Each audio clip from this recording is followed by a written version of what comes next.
Hello दोस्तों, मेरा नाम अभिषेक है। आज इस वीडियो में आपसे बात करने वाला हूं रिलेटिव पॉवर्टी के बारे में या सापेक्ष गरीबी के बारे में।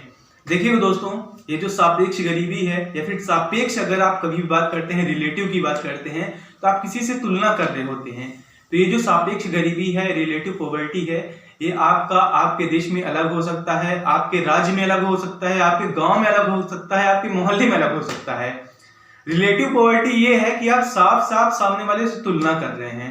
अब यहाँ पे तुलना, अगर रिलेटिव पॉवर्टी की बात करें या फिर गरीबी स्तर की बात करें, सापेक्ष गरीबी की बात करें, तो यहाँ पे तुलना किसी अमीरी और गरीबी की नहीं हो रही होती है, बल्कि उस आवश्यकता की हो रही होती है जो एक कम से कम स्टैंडर्ड या फिर आप एक स्ट्राटा बोल सकते हैं, उसको मेंटेन करने के लिए होता है। देखिएगा दोस्तों, होता क्या है कि अगर मान लीजिए हम कुछ साल पहले की बात करें या फिर कुछ टाइम पहले की बात करें, तो होता क्या है कि उस टाइम पे जो कीमतें हैं वो कम रहती हैं, या फिर आप मान सकते हैं जो इनकम सोर्सेस है, कमाने का तरीका है वो अलग रहता है, या फिर समाज के जो बकाया तबके हैं वो ऊपर नहीं उठ रहे होते हैं उस हिसाब से, जैसा कि आए दिन उठ गए या फिर आए दिन उठने वाले हैं। तो इसी तरह से कई सारी परिस्थितियों की वजह से जो रिलेटिव पॉवर्टी है या जो सापेक्ष गरीबी है, उसका जो पैमाना है वो बदलता रहता है। अब देखिएगा, आप समझ लीजिए कि जो सापेक्ष गरीबी है होता क्या है। आप मान लीजिए कि कोई बेसिक आपकी नीड्स हैं, कुछ नीड्स हैं जो कि आप एक समाज में एक रेपुटेड जो आप स्तर बोल सकते हैं, उसको आप मेंटेन करना चाहते हैं। वो मेंटेन करने के लिए आपके पास कुछ तो है, कुछ रुपए आपके पास है, मतलब पूरी गरीबी की परिस्थिति में नहीं है, मतलब लोन रोटी चल रहा है, नून रोटी चल रहा है, जो भी आप बोलते हो, नमक रोटी चल रहा है और सिंपल से किसी तरह से जिंदगी गुजारा हो रहा है। लेकिन जो आपके कुछ और शौक हैं या फिर जो एक समाज में होना चाहिए आपको एक बेहतर जिंदगी का, वो शायद आपके पास नहीं है।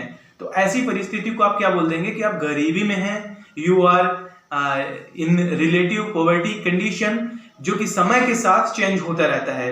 मतलब अगर मान लीजिए कि आज आपकी इनकम अगर मान लीजिए कि 10,000 रुपए है, तो आप सापेक्ष गरीबी की परिस्थिति में हैं, क्योंकि आप कुछ अपनी जरूरतें तो पूरे कर ले रहे हैं, लेकिन बहुत सारी ऐसी जरूरतें हैं जो कि एक खास अगर स्टैंडर्ड आपको बनाना हो तो आप उसे पूरा नहीं कर सकते। तो 50,000 मान लीजिए कि जो सैलरी है वो कट ऑफ है एक स्टैंडर्ड पॉवर्टी, जो रिलेटिव पॉवर्टी के ऊपर लाइन का है आज के हिसाब से। ये आए दिन अगर मान लीजिए महंगाई और बढ़ती है या फिर लोगों की आय और बढ़ जाती है कुछ परिस्थितियों की वजह से, तो ये क्या हो जाएगा ना कि मान लीजिए कि 1 लाख तक पहुंच जाएगा। तो चाहे तब आप 60,000 ही क्यों ना कमा रहे हो, फिर भी आप रहेंगे रिलेटिव पॉवर्टी की या सापेक्ष गरीबी की परिस्थिति में ही। तो this is the concept of relative poverty, और बोल सकते हैं सापेक्ष गरीबी। ये डायरेक्टली संबंध होता है कि एक जो मिनिमम स्टैंडर्ड है, जो अच्छा एक समाज में आपका स्टैंडर्ड होना चाहिए, कुछ बेसिक सी जरूरतें हैं, कुछ बेसिक से हाउस होल्ड्स हैं और असेट्स हैं जो कि आपके पास होने चाहिए, वो नहीं होते हैं। कहीं ना कहीं आप अपनी जिंदगी के साथ समझौता कर रहे होते हैं। और जो कि मान सकते हैं कि जो झुग्गी झोपड़ी में रहते हैं, जो कि ऐसे रहते हैं, तो वो यूजुअली क्या रहते हैं ना कि वो पुअर ही रहते हैं, उनकी हालत पॉवर्टी रहती है। और जो भारत की मिडिल क्लास की फैमिलीज हैं, including my self also, me also, हम सापेक्ष पॉवर्टी या फिर सापेक्ष गरीबी और रिलेटिव पॉवर्टी की कंडीशन में रह रहे हैं।